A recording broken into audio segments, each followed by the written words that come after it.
साहब आज केस में क्या अपडेट है? आज 29 नवंबर है और मेंटेनेंस का केस और गाजनवाल का केस टेकअप हुआ था और बड़ा पॉजिटिव मैसेज और कायम अली शाह जो अदर साइड के थे बड़े खुशगवार मूड में हमारी हेयरिंग हुई थी और सारी हमारी मिसअंडरस्टैंडिंग जितनी भी है वो क्लियर हो गई है। हम टेबल टॉक करेंगे, इंशाल्लाह जॉइंट स्टेटमेंट कोर्ट में जमा कराएंगे और हम तो चाहते हैं पूरा किरदार अदा करेंगे ताकि इनमें जो मिसअंडरस्टैंडिंग मैडम अलीजा की और फिरोज़ खान के बीच में हुई है तो वो क्लियर हो जाए और इंशाल्लाह बच्चों के लिए मुस्तकबिल के लिए हम पॉजिटिव रोल अप्लाई करेंगे। मेन कंप्रोमाइज होने जा रहा है इंशाल्लाह पॉजिटिव के अहमद हमेशा बंदा प्रोमी तो रहे ना पॉजिटिव चीज़ में, अल्लाह भी राजी नबी भी राजी। कब तक मुतवक्किल है टेबल टॉक या मीटिंग होगी? तो इंशाल्लाह कायम शाह 1 घंटे में आ रहे हैं, बाहर में चाय पियेंगे हम और इंशाल्लाह उसमें मसले जो भी होगा एग्रीमेंट होता है डिसएग्रीमेंट होता है हर चीज़ में तो वो इंशाल्लाह वो सॉर्ट आउट कर लेंगे हम।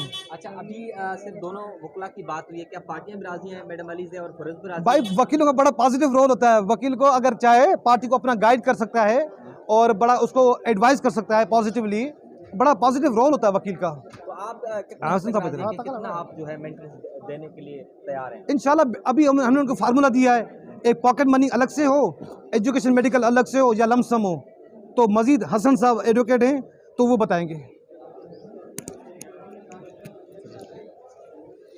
जी क्या कहना है आपका? जी आज एक केस था, हेयरिंग थी मेंटेनेंस की और गार्डनिंग केस के हवाले से। तो आज भी हमने कोर्ट को यही कहा कि हमारा रोज़ अव्वल से यही पॉजिटिव मैसेज है कि हम चाहते हैं कि मामला जो है सेटल हो और जिस तरीके से हमसे जो है मैडम अलीजा ने लीगल नोटिस के थ्रू चेक मांगे थे और मेंटेनेंस की अमाउंट क्लेम की थी, उनकी डिमांड के मुताबिक हमने वो चेक इशू किए, उनको हमने वो चेक रिसीव करवाए, उन्होंने रिसीव किए, आज तक वो चेक कैश नहीं करवाए।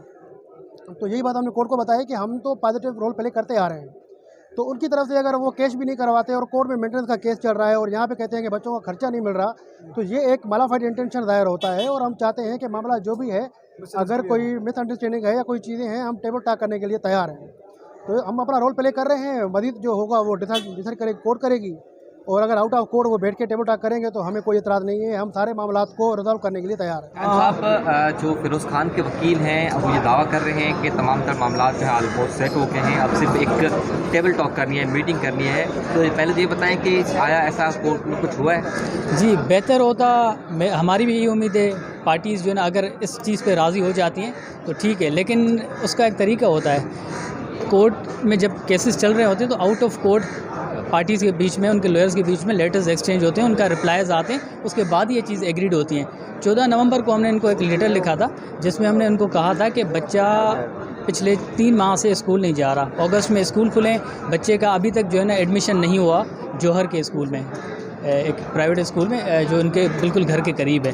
वो हमने उनके एक्सपेंसेस लिखे हैं कि वो उन बाप को देने चाहिए, वो उन्होंने अभी तक नहीं भेजे।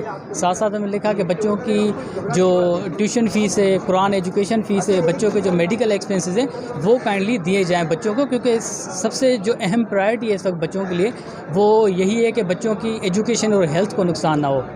और जब से ये केस चल रहा है ये इसी चीज़ को डिले कर रहे हैं। अभी तक ना इंटरम मेंटेनेंस इन्होंने हमें कुछ दी है, 20,000 दिए थे शुरू में, जो हमने काउंटर क्लेम करके हम उनको हमने वापस कर दिया। हमने यही बताया था कि वो बच्चों की नीड्स के हिसाब से कम है, जो हमने 1-1 रुपये की चीज़ जस्टिफाई भी कोर्ट में की है, सारा रिकॉर्ड है उनकी कोर्ट में।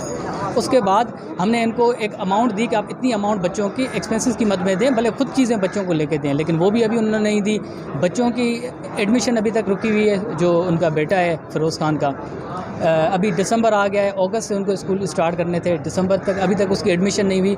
बाप बच्चों की एडमिशन नहीं करवा के देगा। हम नहीं कह रहे कि हमें पैसे दे दें आप, हम कह रहे हैं कि आप खुद जाके स्कूल में बच्चे की एडमिशन करवा दें, वो भी नहीं करवा रहे। रिज़ल्ट क्या आ रहा है? बच्चों की एजुकेशन को नुकसान हो रहा है। चलें, जो ट्यूशन फ़ीस है बच्चे की, कुरान एजुकेशन है, वो तो माँ बेयर कर रही है, लेकिन स्कूल एडमिशन एक्सपेंसेस तो बाप को देने चाहिए। और इस पर मैं वजाहत करता जाऊँ, क्योंकि बीइंग अ लॉयर मैं समझ सकता हूँ, बाकी शायद आम लोगों को इस चीज़ की नॉलेज ना हो कि सेपरेशन के बाद, डिवोर्स के बाद बच्चों के जितने भी एक्सपेंसेस होते हैं वो बाप को बेयर करने पड़ते हैं, माँ की कोई रिस्पॉन्सिबिलिटी नहीं होती।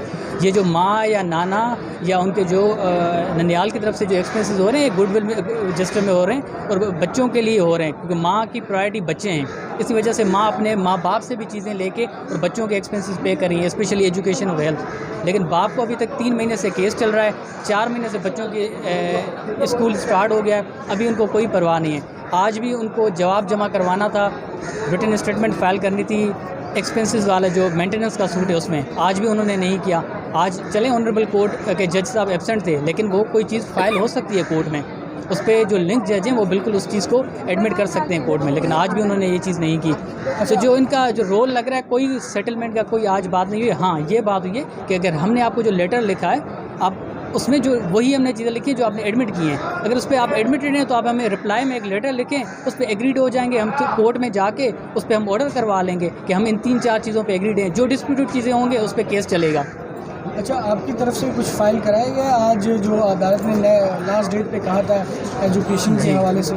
जी बिल्कुल, आज मैंने जो 14 तारीख को हमने लेटर लिखा था कि लास्ट डेट पे ऑनरेबल कोर्ट की डायरेक्शन थी कि आप बच्चों की एडमिशन फ़ी पे, कुरान एजुकेशन जो एक्सपेंसेस मंथली आते हैं, ट्यूशन फ़ीस पे और बच्चों के हेल्थ रिलेटेड एक्सपेंसेस पे अगर आप एग्रीड हैं दोनों पार्टीज़, क्योंकि उन्होंने रिटन में एडमिट किया हुआ है कि वी आर एग्रीड टू पे दीज एक्सपेंसेस। ठीक है, तो अगर वो इन चीज़ पे एग्रीड हैं तो ऑनरेबल कोर्ट ने कहा आप out of court communication start करें थ्रू लेटर्स। यही होता है मॉडर्न जो जुडिशल सिस्टम चल रहा है दुनिया में। लेटर्स एक्सचेंज होते हैं, उसके बाद जो ना पार्टीज़ एग्रीड हो जाती हैं, उसके बाद एक्सपेंसेस एक्सचेंज हो जाते हैं, हम जाके कोर्ट में उस चीज़ पे ऑर्डर करवा लेते हैं। लेकिन ये कि उन्होंने कोई रिप्लाई नहीं दिया, तो इससे क्या साबित होगा कि सेटलमेंट हो रही है कि नहीं? उनकी तरफ से एक रुकावट आ रही है, हमारी तरफ से कोई रुकावट नहीं है। अच्छा, साहब आखिरी सवाल ये है, ये बता दें कि आप आउट ऑफ कोर्ट सेटलमेंट करने के लिए मेंटली प्रिपेयर हैं, शराइत जो भी हो, लेकिन आप राज़ी हैं? हम तो राज़ी हैं। ये दुनिया का कोई भी बंदा अगर कोर्ट से बाहर किसी भी चीज़ पे एग्रीमेंट हो जाता है, जो एक्चुअल जेन्युइन हमारी डिमांड्स है उस पर अगर वो एग्रीड हैं तो बिल्कुल एग्रीड हो जाते हैं। और जो जो चीज़ें हमने एक्चुअल डिमांड भी हमने की है वो सारी रीजनेबल और जस्टिफाइड हैं। ठीक है ना, इसकी वजाहत भी इंशाल्लाह हम आगे चल के कर देंगे मीडिया पे भी। Thank you. पता नहीं आ नहीं रहा है, नहीं आ रहा।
फिल्म के हवाले से क्या कहेंगे आप?